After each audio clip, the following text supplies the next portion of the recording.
Bismillahirrahmanirrahim. Assalamualaikum warahmatullahi wabarakatuh. Alhamdulillahi rabbil alamin wa bihi nasta'in ala umuri dunya waddin. Wassalatu wassalamu ala nabiyyina Muhammadin wa ala alihi wa sahbihi ajma'in, amma ba'du.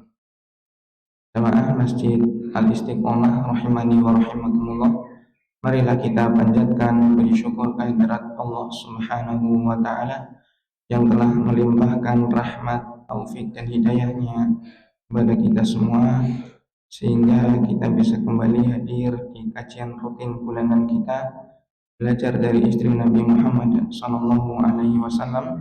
Kita berharap kepada Allah Subhanahu wa taala agar berkenan melimpahkan ilmu yang bermanfaat sehingga bisa kita amalkan sebagai bekal kepada Allah Subhanahu wa taala.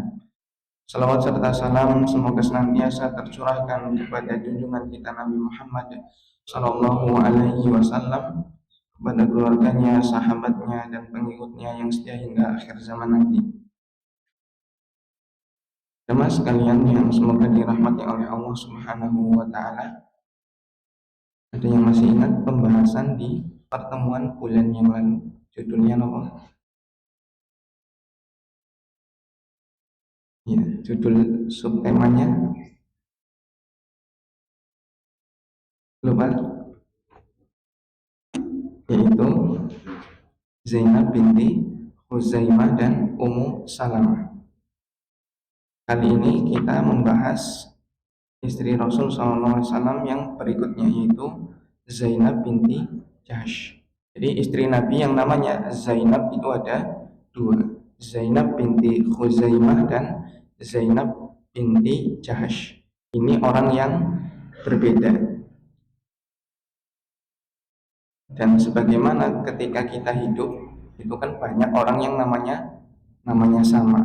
Mungkin ada yang namanya Doni, sama-sama Doni, namun yang satunya orang Babakan, yang satunya orang Karangsentul. Yang membedakan adalah nama belakangnya, yaitu binti siapa. Kalau dia namanya hanya satu suku kata, namun biasanya orang-orang itu kan di zaman sekarang minimal dua suku katanya, atau tiga, bahkan ada yang empat. Nah, ini adalah orang yang berbeda. Dan di pertemuan yang lalu dari Ummu Salamah mengajarkan kepada kita sebuah doa tatkala seseorang itu tertimpa musibah. Pertama dia mengucapkan inna lillahi wa inna ilaihi raji'un. Ada yang tahu artinya?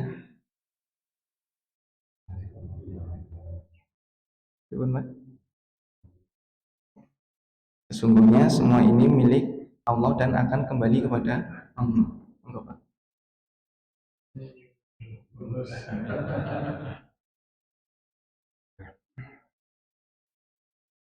Inna lillahi wa inna ilaihi raji'un. Sesungguhnya semuanya milik Allah, akan kembali kepada Allah Subhanahu wa ta'ala. Kemudian doanya adalah, masih ada yang ingat?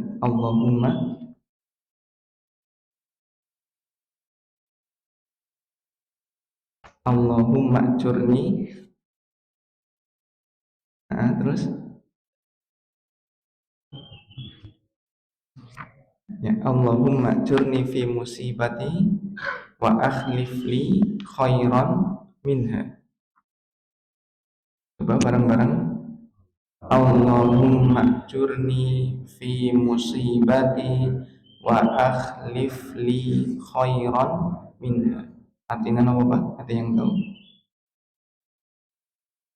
Allahumma, ya Allah. Allahumma ajurni, ya Allah, berilah pahala kepadaku fi musibati, di musibahku ini, wa akhlif li, gantilah untukku khairan, yang lebih baik, minha, dari musibah tersebut. Meminta pahala dan meminta ganti yang lebih baik dari yang kita hilang dari musibah tersebut. Sandalnya hilang, barang-barangnya hilang, uangnya hilang, itu adalah musibah, di antara musibah-musibah yang menimpa seseorang. Maka kita meminta pahala yaitu dengan doa ini, dan juga didukung dengan kesabaran, karena kesabaran salah satu syarat seseorang itu mendapatkan pahala dari Allah Subhanahu wa Ta'ala, dan juga diampuni dosa-dosanya, dan meminta yang lebih baik dari musibah tersebut. Nah, kemudian kita membahas tentang Zainab binti Jahash radhiyallahu anha. Nama aslinya adalah Barroh. Kemudian Rasul Shallallahu Alaihi Wasallam mengganti nama tersebut menjadi Zainab.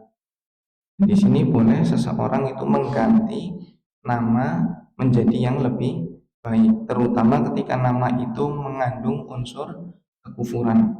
Contohnya Abdul Syams, penyembah matahari; Abdul Qamar, penyembah bulan, maka itu boleh diganti. Dan ketika kita kesulitan untuk mengganti di KK atau KTP, maka nggak masalah tidak diganti di KTP-nya, namun diganti di kehidupan sehari-hari. Karena ada di pondok kami santri namanya Raul Gonzales, namanya seperti orang Eropa, seperti pesepak bola. Kemudian di pondok sebelumnya sama ustadznya itu diganti namanya menjadi Usama. Walaupun di KK masih Raul Febrian Gonzales, namun secara panggilan sudah berganti menjadi Usama. Kalau misalnya namanya kurang bagus, pengen ganti, maka nggak masalah. Seperti itu. Walaupun misalnya di KK atau di KTP masih tetap, karena itu ada kesulitan. Bahkan mengganti satu huruf sulit nih. Satu huruf salah niku biasanya sudah sulit. Maka silakan mengganti di nama-nama panggilan di kehidupan sehari-hari. Kemudian nama kunyahnya adalah Ummul Hakam, dan seseorang dianjurkan atau disunahkan memiliki kunyah, walaupun ini enggak wajib. Ummul Hakam, kalau ibu-ibu maka diawali dengan Ummu, kemudian bapak-bapak dengan Abu. Kemudian ibu dari Zainab bernama Umayyah binti Abdul Muttalib. Ini berarti masih saudara dengan Nabi Shallallahu Alaihi Wasallam, yang artinya ibu dari Zainab binti Jahash ini adalah bibi dari Nabi Shallallahu Alaihi Wasallam. Dan kita simpulkan di sini bahwasanya Zainab binti Jahash itu adalah sepupu Nabi Muhammad Shallallahu Alaihi Wasallam. Nah, dan di sini juga merupakan dalil atau landasan hukum bahwasannya seseorang boleh menikah dengan sepupunya, karena sepupu bagi seseorang, ketika sepupunya perempuan, maka bagi laki-laki yang lainnya yang sepupu juga, maka itu boleh dinikahi. Nah, ini buktinya Nabi Shallallahu Alaihi Wasallam menikahi Zainab binti Jahash. Jadi hukumnya boleh. Dan setiap yang Allah Ta'ala takdirkan kepada Nabi itu merupakan hikmah yang Allah Ta'ala inginkan. Nah, ini Allah ingin Nabi menikah dengan Zainab. Nanti ada ayatnya yang memerintahkan Nabi menikah dengan Zainab binti Jahash ini.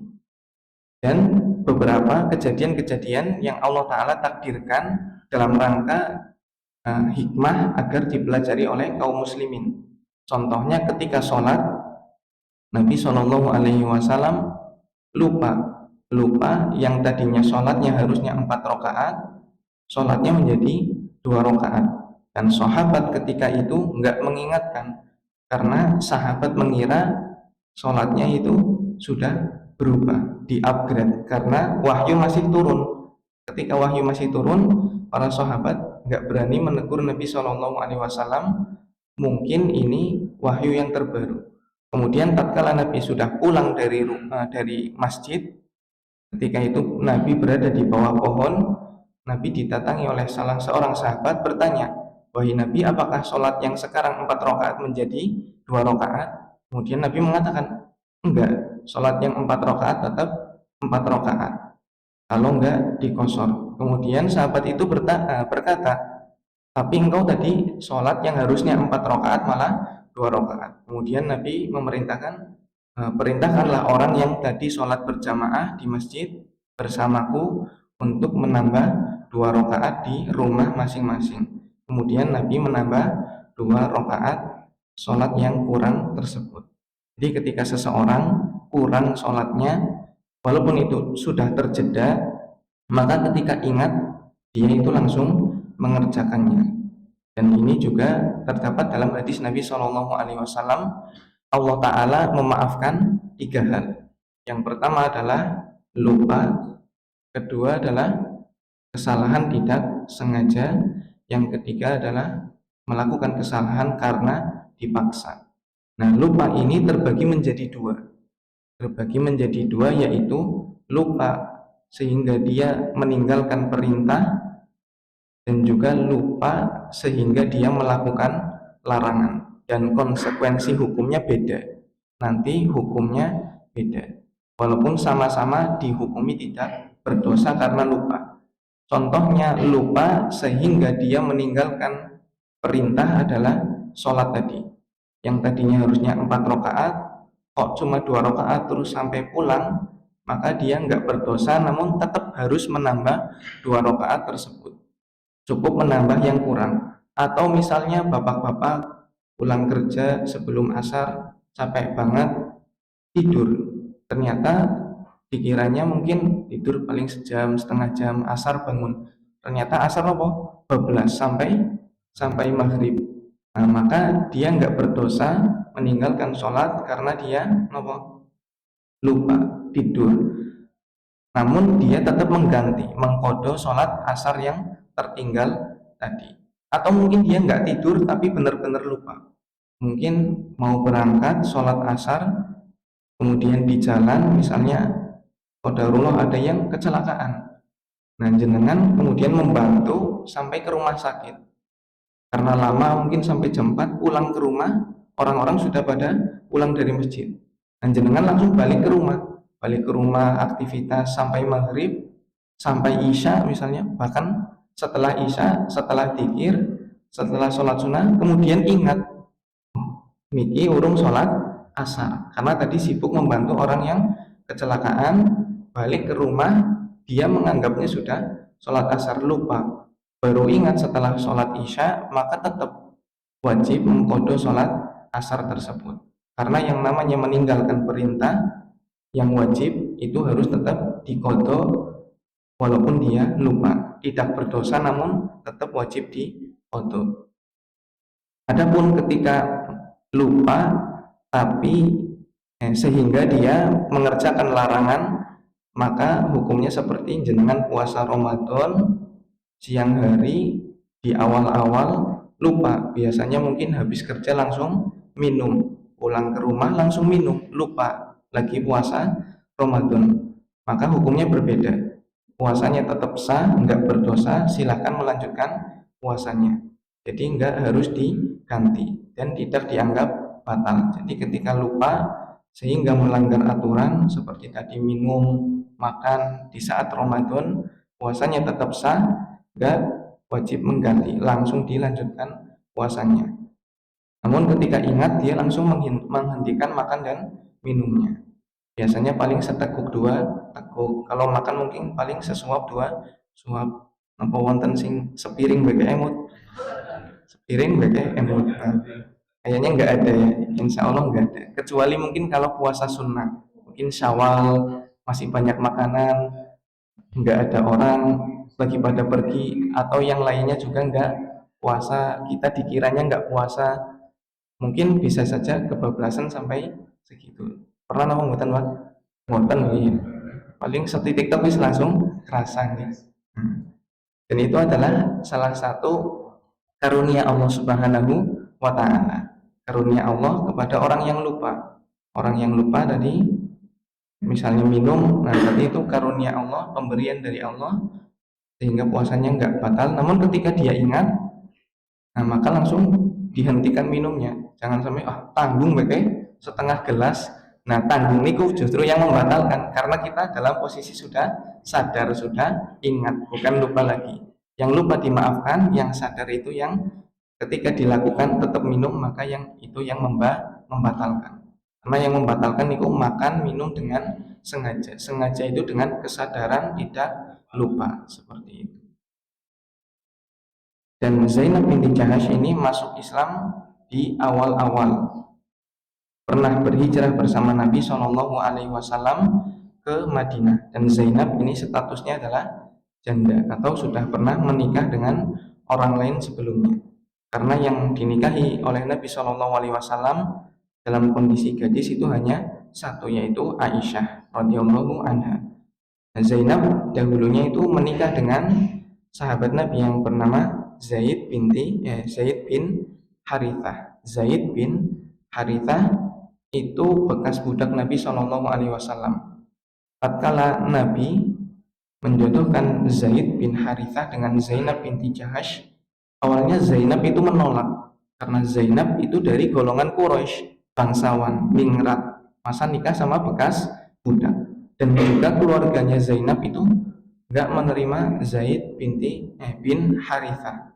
Namun lama prosesnya kemudian sehingga akhirnya Zaid menikah dengan Zainab. Dan di sini juga Islam memberikan keutamaan bagi pemeluknya, bahwasanya tidak ada strata atau kasta sosial dalam agama Islam. Berbeda mungkin ketika kita melihat di agama yang lain, ada kasta bawah, ada kasta apalagi pedagang, ada kasta nanti kesatria, prajurit perang, dan yang paling tinggi adalah kasta keturunan raja-raja bangsawan, yang mana mereka nggak mungkin menikah dengan kasta yang bawahnya. Sedangkan di agama Islam, siapapun itu boleh menikah dengan sesama kaum muslimin.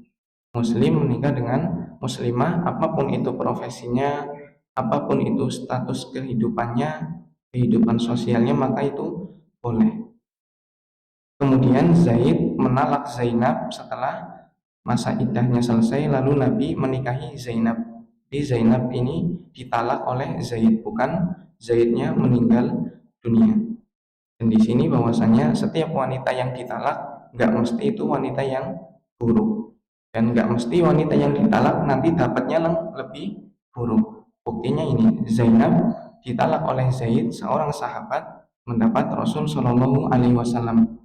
Dan tatkala itu umur Zainab dinikahi Nabi adalah usia 53 tahun dan menikah di bulan Zulqa'dah tahun 5 Hijriah. Walaupun di sini ada khilaf atau perbedaan pendapat di antara ahli sejarah. Namun pendapat yang dikuatkan oleh Imam Al-Waqidi dan Ibnu Katsir bahwasanya beliau nikah di tahun 5 Hijriah bulan Zulqa'dah. Namun kebanyakan ulama berpendapat bahwa Zainab ini menikah dengan Nabi di tahun yang lainnya. Dan Zainab ini meninggal pada tahun 20 Hijriah. Berarti 20 kurangi 5, 15 tahun. 15 tahun membina rumah tangga bersama Nabi Shallallahu Alaihi Wasallam. Di antara keutamaan Zainab, yang pertama adalah Allah memuliakan Zainab dengan memasukkan perintah menikah dengan Zainab kepada Nabi di dalam Al-Quran surat Al-Ahzab ayat 37. Allah Ta'ala berfirman, falamma qada Zaidum minha watara zawwajnakaha likai la yakuna 'alal mu'minina haraj fi azwaji ad'iyaihim idza qadaw minhunna watara wa kana amrullahi maf'ula. Tatkala Zaid telah mengakhiri keperluan terhadap istrinya, yaitu menceraikan Zainab binti Jahash, maka nikahilah kamu, wahai Nabi, dengan dia, supaya tidak ada keberatan bagi kaum mukminin untuk menikahi istri-istri dari anak angkat mereka. Apabila anak-anak angkat itu telah menyelesaikan keperluannya dari istrinya, artinya telah menceraikannya, dan adalah ketetapan Allah itu pasti terjadi. Jadi ternyata Zaid bin Harithah ini angkat anaknya Nabi Shallallahu Alaihi Wasallam. Dan sebelumnya ada larangan dari Allah Subhanahu Wa Taala Karena sebelum turun ayat itu orang-orang ketika mengangkat anaknya maka dia menisbatkan kepada orang tua angkat. Misalnya Zaid, aslinya kan anaknya Harithah, Zaid bin Harithah. Sama Nabi diganti Zaid bin Muhammad. Zaid anaknya Nabi Muhammad SAW. Sama Allah dilarang. Hendaklah seseorang itu menisbatkan kepada bapak biologisnya, bapak kandungnya, bukan bapak angkatnya. Sehingga nasabnya itu menjadi jelas. Sehingga Zaid yang tadinya bin Muhammad menjadi bin Harisah. Dan Zaid menikah dengan Zainab. Artinya Zainab adalah anak angkat Nabi juga, istri dari anak angkat Nabi SAW. Tadinya Nabi itu keberatan menikah dengan Zainab karena nggak lazim. Ketika itu seseorang menikah dengan mantan istri dari anak angkatnya. Kemudian Allah Ta'ala turunkan surat Al-Ahzab ayat 37 mengatakan bahwasannya istri dari anak angkat itu boleh dinikahi. Karena yang namanya mahram, sebab utamanya tidak boleh dinikahi adalah faktor golongan darah atau DNA. Mengapa kakak nggak boleh menikah dengan adik kandung? Karena dia masih saudara dari bapak ibu yang sama atau bahkan dari bapak yang sama atau ibu yang sama. Dan itu didukung oleh ilmu kedokteran di zaman sekarang. Ketika seseorang tetap melanggar aturan, nekat melanggar aturan Allah, nikah dengan saudara kandung, maka yang terjadi adalah keturunannya menjadi yang tidak baik, tercacat nih. Kakak menikah dengan adik, keturunannya itu kemungkinan besar mengalami cacat, baik fisik maupun mentalnya. Sehingga Allah Subhanahu wa Ta'ala dengan hikmahnya melarang seseorang itu menikah dengan mahramnya. Adapun ketika seseorang itu darahnya sudah tercampur dengan darah dari orang lain, contohnya adalah sepupu. Sepupu kan anaknya bibi, bibi kan masih ada darah dengan kita. Namun bibi menikah dengan orang lain sehingga darahnya tercampur dengan orang lain, sehingga produknya menjadi sepupu tadi halal dinikahi bagi sepupu yang lainnya. Walaupun ini enggak lazim di negeri kita, namun hukumnya boleh. Hukumnya boleh, bukan wajib. Boleh menikahi sepupu. Dan di sini juga faidah hukumnya bahwasanya sepupu artinya berarti bukan mahram kita, maka kita juga jaga jarak dengan sepupu yang lawan jenis. Sepupu lawan jenis bukan mahram kita, maka hukumnya sebagaimana orang yang bukan mahram kita. Berarti di situ ada jaga jarak dalam menyentuh, bersalaman, kemudian mungkin dalam boncengan dan lain sebagainya. Berbeda dengan kita dengan bibi kita yang itu mahram. Kemudian keutamaan yang kedua, ayat hijab atau perintah untuk berhijab turun berkenaan dengan pernikahan Zainab binti Jahash di dalam surat Al-Ahzab ayat 53. Allah Ta'ala berfirman, ya ayyuhalladzina amanu, wahai orang-orang yang beriman, la tadkhulu buyutan nabiyyi illa ayyudzana lakum ila ta'amin ghairu nadzirina inah. Wahai orang-orang yang beriman, janganlah kamu memasuki rumah-rumah Nabi kecuali bila kamu sudah diizinkan untuk makan dengan tidak menunggu-nunggu waktu makanannya sudah matang. Walakin idza du'itum fadkhulu. Tetapi jika kamu diundang maka masuklah ke rumah Nabi. Fa idza ta'imtum fantashiru.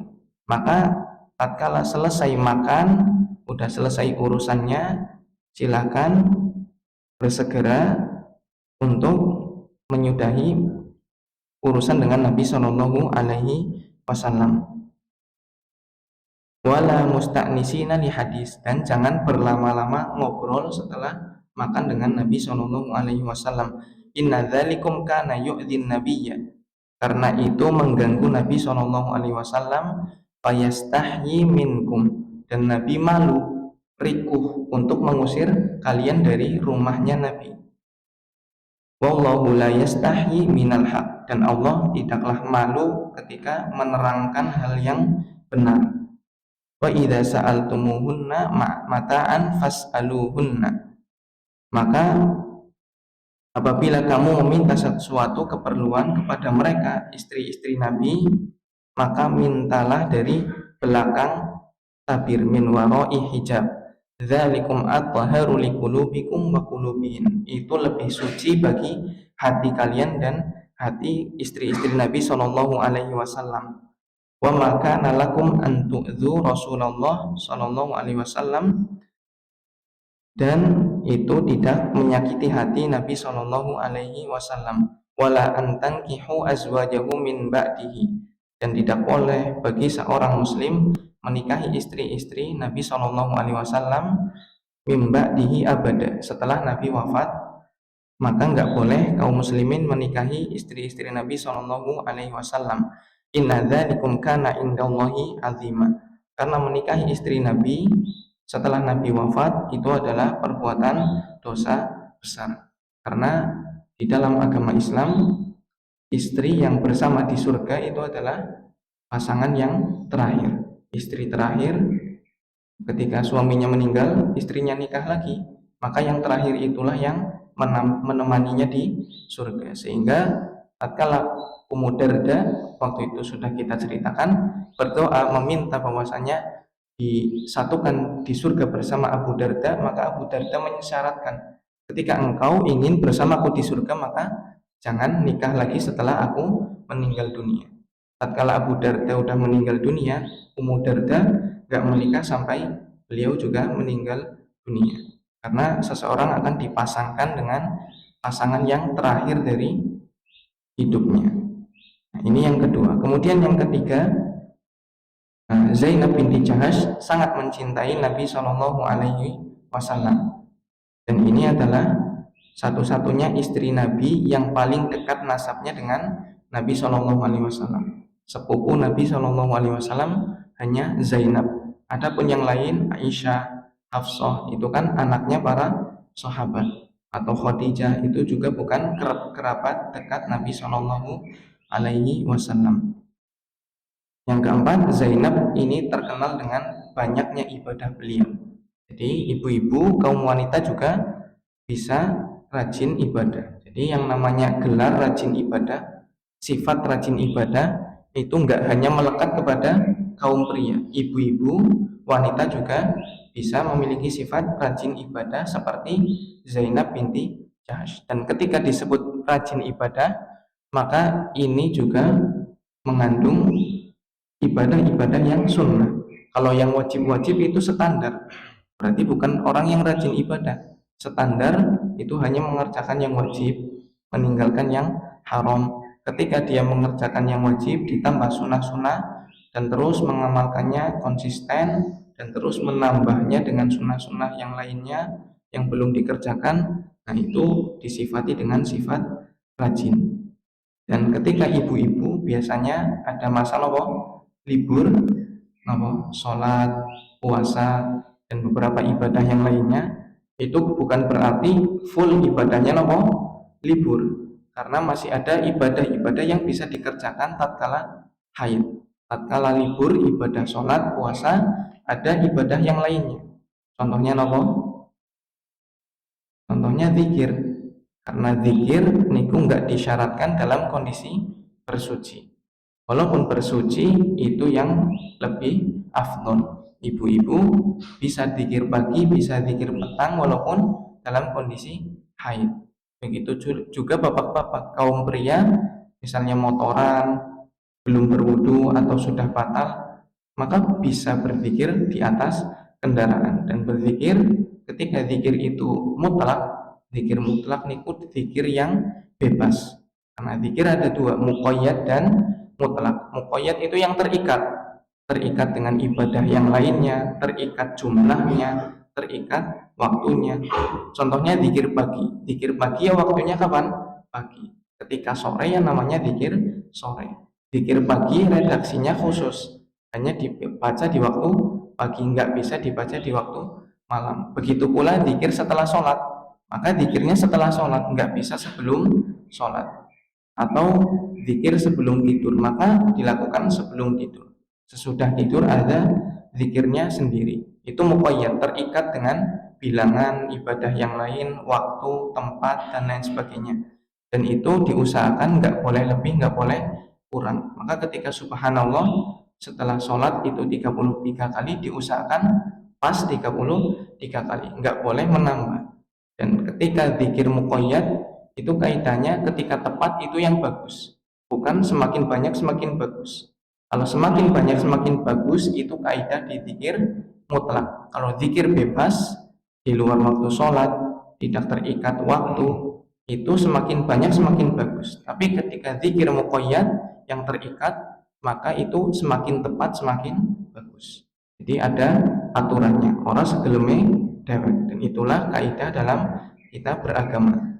Dan sebenarnya mudah, tinggal kita mau dengar, mau taat, sami'na wa ata'na. Jadi nggak perlu kita terlalu mengerahkan tenaga kita untuk berpikir hal-hal yang sudah paten. Yang sudah paten maka tidak bisa diubah. Nah, zikir ini misalnya subhanallah, jangan niatkan zikir mutlak, zikir yang bebas di lampu merah. Mungkin bapak-bapak sedang berkendara mau berangkat kerja, pulang kerja, selama di tempat-tempat yang boleh, bukan WC, bukan kamar mandi, kan di jalan, di pasar, itu boleh untuk berzikir. Bapak-bapak yang punya kios di pasar, nunggu orang, berzikir bisa, baca Quran bisa. Kalau berzikir tadi tidak disyaratkan wudhu. Adapun baca Quran, itu ada khilaf atau perbedaan pendapat di antara ulama. Ada yang mengatakan sama dengan zikir, nggak perlu wudhu. Ada juga yang mengatakan dirinci. Ketika mushafnya itu terjemahan yang mana artinya itu lebih dominan daripada teks Arabnya, teks Al-Qur'annya, maka itu dihukumi boleh tanpa bersuci. Adapun murni mushaf, nggak ada terjemahan, nggak ada kata-kata yang lain, kalaupun ada itu jumlahnya lebih sedikit dari kata-kata Al-Qur'annya, maka harus berwudu. Ada juga yang ketat seperti mazhabnya Imam Asy-Syafi'i, bahkan disebutkan nggak boleh seseorang itu membawa Al-Quran dalam kondisi berhadas. Itu mazhabnya Imam Syafi'i, namun sebagian yang lainnya berpendapat yang lain. Sebagaimana yang kita tahu, mazhabnya Imam Syafi'i adalah mazhab yang paling hati-hati dan paling tegas dalam permasalahan fikih. Apapun pendapat yang kita lakukan, intinya adalah prakteknya ya, amalnya. Jadi jangan sekedar wawasan. Oh, orang boleh maca Quran apa? Orang wudu, mungkin dia mengambil pendapat dari mazhab yang lainnya. Jangan sampai kita komentar tapi orang ngamal. Biasanya orang kan seperti itu. Ini masjidnya orang dibuka-buka, ini ditutup baik, wedi karo corona dan lain sebagainya. Kalau masjidnya sudah dibuka, kenapa? Orang yang komentar enggak ke masjid. Orangnya biasanya seperti itu. Atau misalnya tarawih, lah nyong tahu tarawih ngana soleh ngana nopo kesetitikan mung 11 tok. Dan biasanya yang komentar seperti itu gimana? Awal-awal sholat, namun kemudian nggak sholat tarawih, biasanya nopo kayak gitu. Orang yang komentar itu biasanya orang yang amalnya itu kurang karena dia tidak berhati-hati dalam menghukumi orang lain. Nah, ini Zainab rajin ibadah. Sampai Aisyah itu mengatakan bahwasannya tidak pernah ia melihat wanita yang sangat baik agamanya, paling bertakwa kepada Allah, jujur perkataannya, paling penyayang selain Zainab binti Jahsy. Dan ini berarti menggabungkan ibadahnya rajin, akhlaknya baik, kemudian kedekatannya kepada Allah Subhanahu wa taala juga baik. Karena yang namanya solih, orang yang solih itu adalah baik hubungannya dengan Allah, dengan manusia juga. Habluminallahnya baik, habluminannasnya juga baik. Itu solih kalau laki-laki. Kalau perempuan solihah ditambah dengan ta marbutoh. Jadi ketika seseorang baik kepada Allah, nggak baik dengan sesama, baik manusia ataupun lingkungan, maka itu nggak dianggap solih. Sebagaimana orang yang dikatakan ada yang baik ibadahnya kepada Allah namun menyiksa kucing, punya kucing dikurung nggak dikasih makan, maka Allah Ta'ala masukkan dia ke dalam neraka karena orang tersebut nggak solih. Atau kalau perempuan solihah. Jadi harus seimbang, hubungan dengan manusia juga baik, hubungan dengan Allah juga baik. Dan tatkala kita menjumpai orang yang hubungan dengan Allah baik, namun dengan sesama manusia kurang, maka jangan digebiahu ya, jangan dipukul rata. Tugas kita mendoakan, menasihati supaya dia baik. Atau sebaliknya, dengan manusia baik, loyal banget, jaluk udude dinai, jaluk duit nggak tuku nomor dinai, tapi orang pernah sholat misalnya. Nah itu kan kebalikannya nih, loyal dengan manusia, nggak loyal kepada Allah. Maka tugas kita jangan sampai menyalahkan sikap baiknya. Yang nggak baik yang tadi, yang ngawet duit nggak tuku nomor. Ketika ada orang butuh pinjam uang dikasih, itu juga baik. Maka tugas kita menasihati, mendoakan seperti itu. Dan juga akhlak yang baik. Nah Zainab ini juga dikenal sangat warok. Warok niku artinya hati-hati. Nah, karena di dalam agama Islam sikap terhadap dunia itu ada dua. Ada warok, ada zuhud. Yang paling tinggi zuhud, di bawahnya warok. Kalau warok itu hanya meninggalkan sesuatu yang haram-haram, makruh-makruh, yang syubhat-syubhat, itu ditinggalkan. Hati-hati. Ketika kita belum tahu, misalnya hukum kerja di asuransi, ragu-ragu, jere anak sing ngomong ora oli, jere anak sing ngomong oli, maka ketika seseorang itu warok, hati-hati, maka dia akan memilih pekerjaan yang lain, yang udah jelas, misalnya jadi guru, ngajar di sini, dan lain sebagainya. Nah, ketika zuhud itu di atasnya. Zuhud itu adalah meninggalkan hal-hal yang tidak berguna untuk akhiratnya. Contohnya nopo?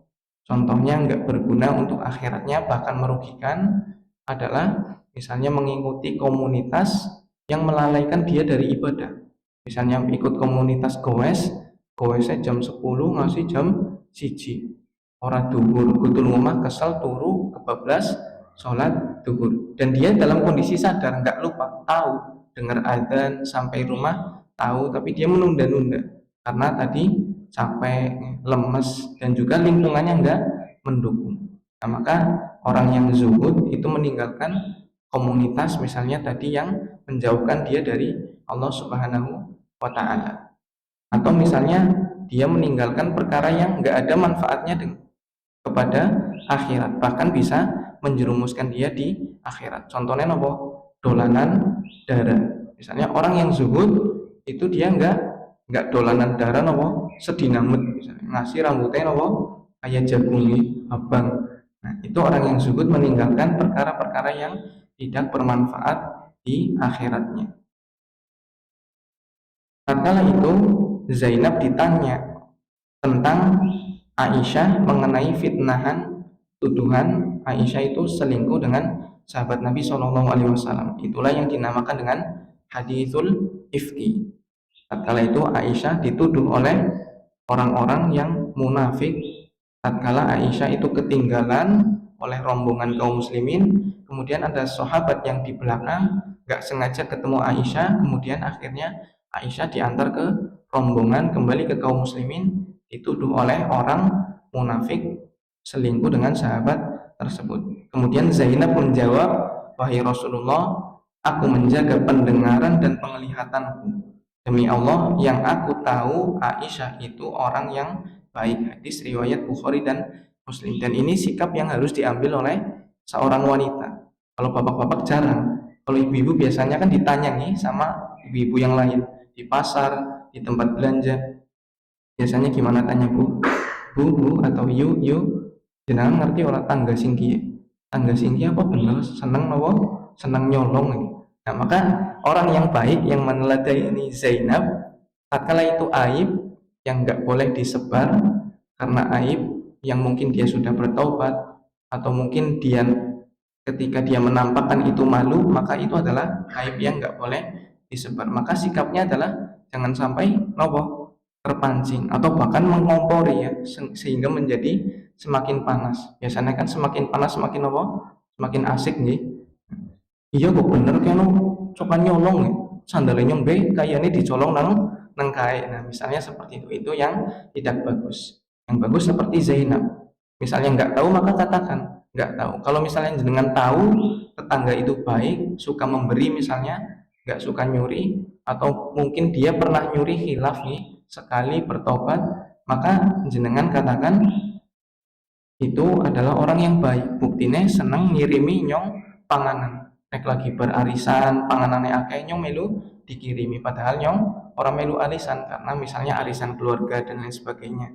Maka sikap yang baik seperti itu, ketika ditanya tentang seseorang, apalagi seseorang itu baik, maka katakan orang itu baik atau katakan tidak tahu, dan ini yang lebih menjaga harga diri dari orang lain dan juga menjaga harga diri kita.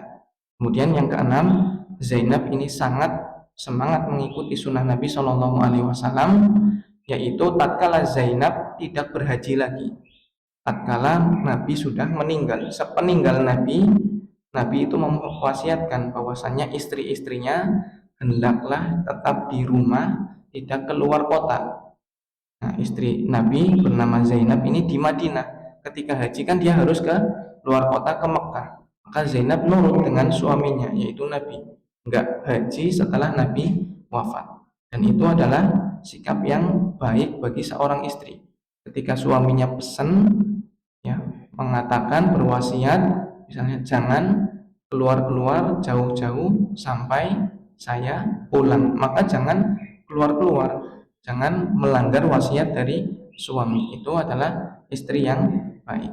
Dan ketika akan keluar misalnya darurat, maka silakan izin kepada suaminya masing-masing. Dan yang terakhir adalah Zainab itu sangat gemar berinfak dan bersodakoh. Setiap harta yang ada di tangannya langsung beliau segera infakkan.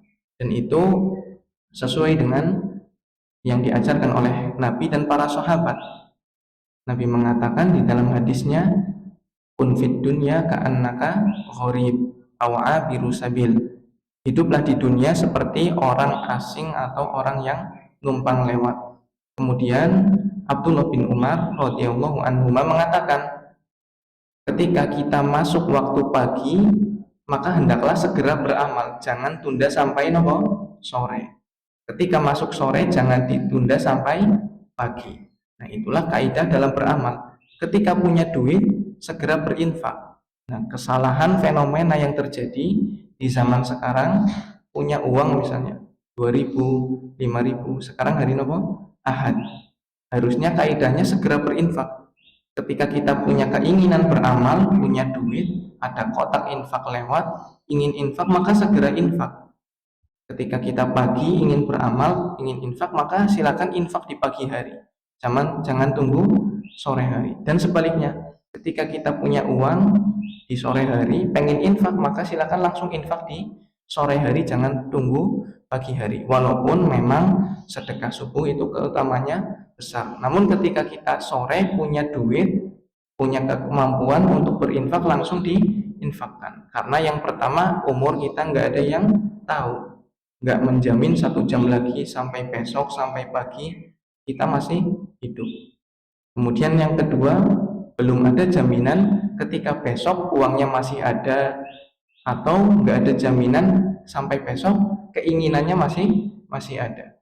Mungkin duit misalnya 5.000 ditunda, akhirnya gue tuku bensin, gue tuku jajan, gue parkir dan lain sebagainya, akhirnya nggak jadi infak. Atau besoknya wis males ngelebokna duit maring kotak infak, maka jangan ditunda. Begitu pula orang ketika di Ahad, maka jangan tunda sampai Jumat berkah. Ketika kita punya kemampuan di hari Ahad, Senin, Selasa untuk infak, untuk beramal, maka jangan tunggu di hari Jumat. Walaupun keutamaannya juga besar, karena pertama tadi nggak tahu umurnya, belum tentu uangnya masih ada, belum tentu semangatnya masih ada. Jadi jangan tunggu sampai waktu berikutnya. Itu kaidah ketika kita beramal. Dan ini dikiaskan atau dipadankan dengan amalan-amalan yang lain. Ketika kita ingin baca Quran, dan yang namanya baca Quran bisa dari berbagai hal. Jenengan nulis di kertas ayat-ayat Quran, maka bisa baca dari situ.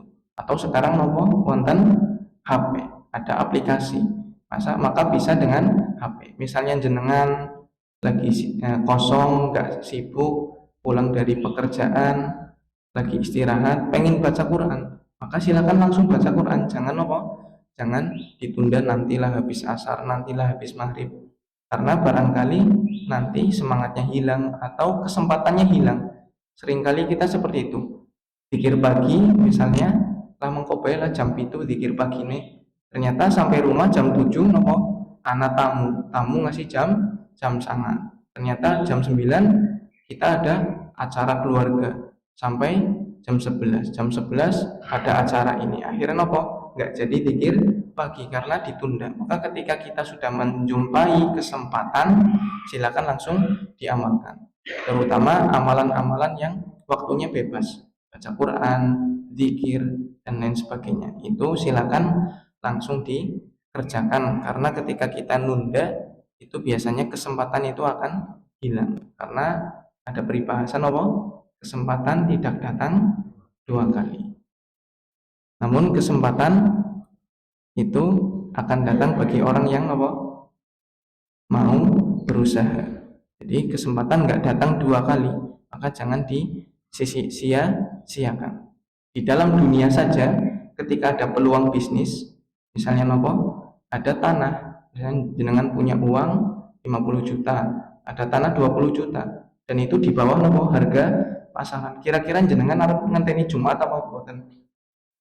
Boten kan langsung dituku. Mbok apa? Mbok dituku wong liya atau mbok ora sida didol. Di dunia saja kita bersegera dalam mendapatkan sesuatu tersebut. Tanah motor murah, tanah murah untuk investasi, kita langsung beli, enggak pakai nunggu nanti atau besok. Nah, begitu pula ketika kita dalam beramal ketika di akhirat, maka jangan tunggu nanti ngesuk ngemben. Begitu pula taubat. Yang namanya taubat, menyesal, memperbanyak istighfar, minta ampun kepada Allah, itu segera. Jangan sampai taubatnya ngesuk baik, engko paling juga dosa maning, atau taubatnya ngemben baik, atau mungkin yang anak muda sholatnya ngemben baik nek wis usiane 40 tahun. Tapi kan nggak ada yang apa? Nggak ada yang jamin. Apalagi anak muda, sekarang kan kasus kematiannya juga tinggi dari kecelakaan dan lain sebagainya. Maka ketika beramal, kaidahnya adalah bersegera. Dan ketika beramal kebaikan, Allah Ta'ala katakan di dalam Al-Quran apa? Fastabiqul khairat. Fastabiqul khairat niku berlomba, bersegera. Kalau yang namanya lomba, kita akan mengeluarkan segenap kekuatan kita. Ketika itu lomba lari, maka kita akan lari sekencang mungkin. Ketika itu lombanya balap sepeda, kita akan kayuh sepeda itu sekencang mungkin. Itulah kaidah dalam menjalankan kehidupan dalam beramal untuk akhirat. Jadi bersegera. Ada yang bisa menyebutkan tadi suaminya Zainab binti Jahash? Angkat tangan. Suaminya Zainab. Iya, Zaid bin Harisa. Ibu-ibu tadi yang jawab sinten? Ya, bapak-bapak ini dapat. Ibu-ibu juga tadi yang jawab. Ini. Ya, kita akhiri dengan doa kafaratul majlis. Subhanakallahumma bihamdika asyhadu an la ilaha illa anta astaghfiruka wa atubu ilaik. Assalamualaikum warahmatullahi wabarakatuh.